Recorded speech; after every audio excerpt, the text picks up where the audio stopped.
Okay, so for the steps, William took to evaluate the expression are given. So you got 109 minus 2 plus parentheses 7 times 6.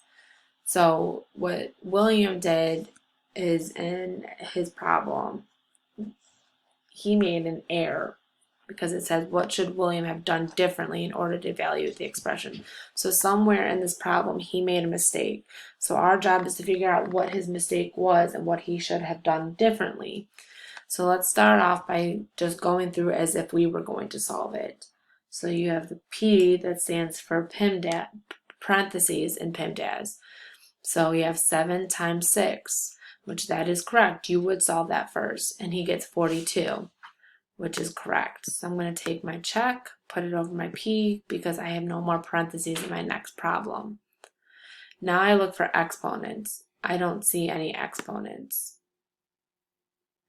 I look for multiplication division. Don't see multiplication and division either.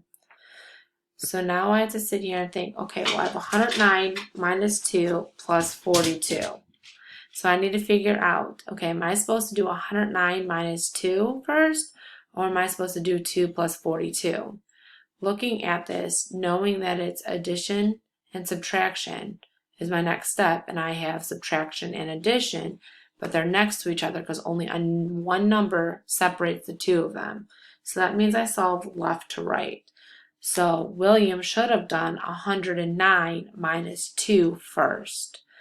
Then he should have sat there and added what he got plus 42. So we're looking for, he should have subtracted 109 minus 2 first. So we see multiply 7 times 6 after subtracting 109 minus 2. No.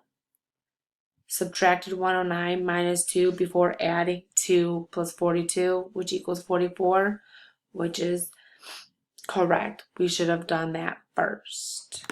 We should have subtracted 109 minus 2 before we added the 2 plus 42 to get us 44. Okay? And that is your last problem.